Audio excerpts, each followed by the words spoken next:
Disc jockey, drop the bass. Now the heads.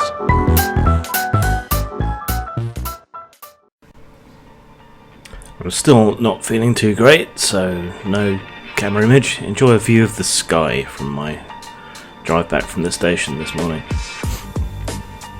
So, I'm sick, didn't sleep particularly well, I'm hopped up on strepsils, so what would be a better time to talk about the alt-right than now? So, I get up pretty early every morning to allow myself to wake up before I have to drive my wife to the station.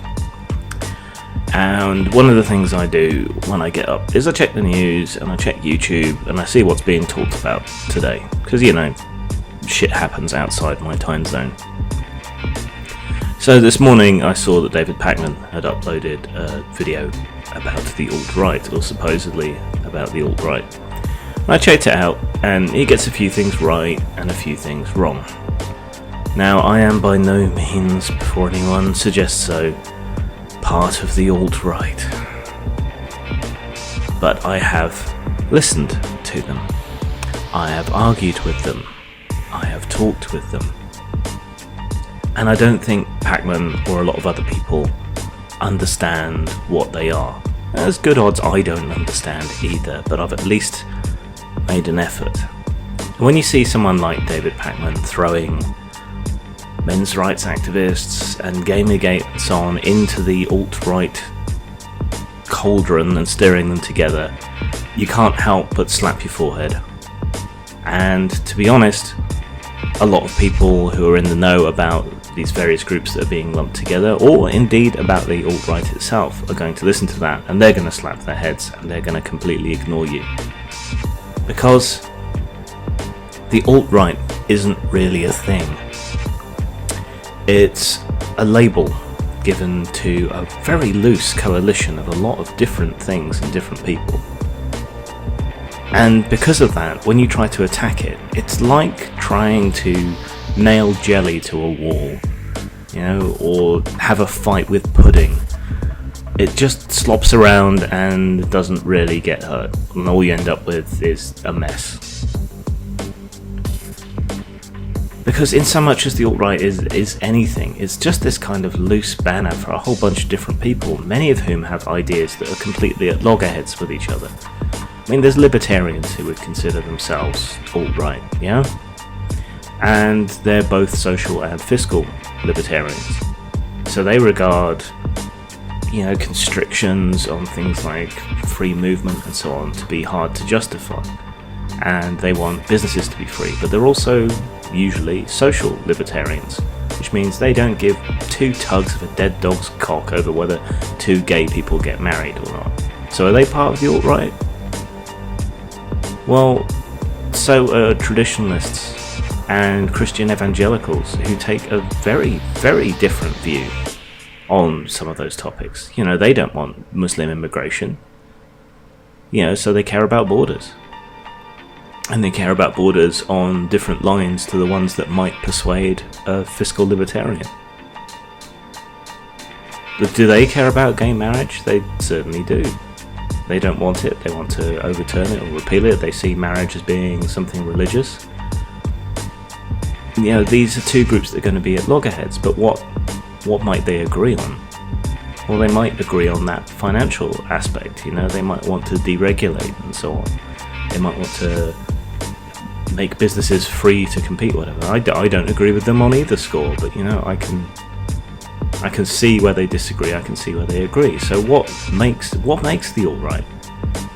It's a disaffected movement of people who are loosely on the right wing, though left and right is becoming more and more meaningless, who are capable of setting aside their differences in order to work together on the things that they do agree on. That's pretty much it.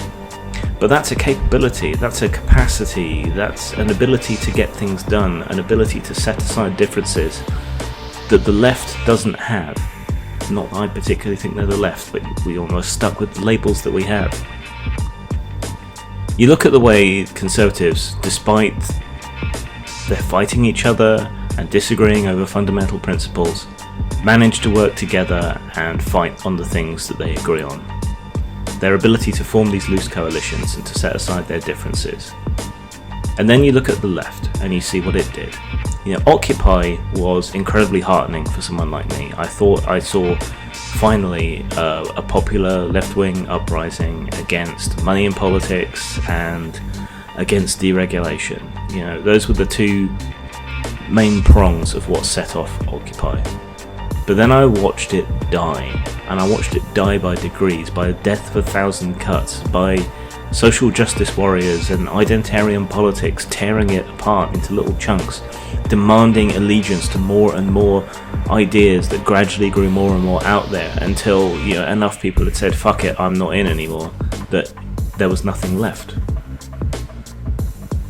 If you want to beat the alt-right, you can't fight the alt-right because there is no alt-right. Not really.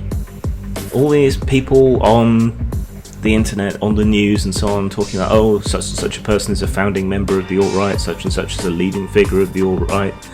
There's not really any such thing. I mean, Milo Yiannopoulos tried to set himself up as some kind of spokesman for the alt-right, but the alt-right that he's describing is not the alt-right of the white nationalists, or the neo-Nazis, or the race realists particularly. And a lot of them took issue with him trying to say that, saying, you're not really one of us, we don't agree with you on these things. But they were still able to set aside that and work together. That's an horrific, admirable thing that they're able to set aside those differences.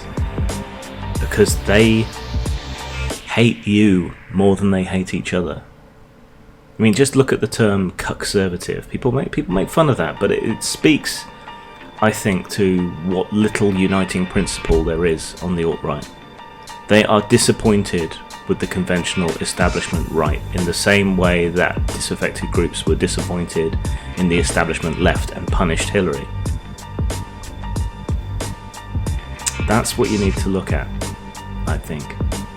That disaffection, that anger. They see themselves as having been sold out as conservative principles of various kinds having been compromised.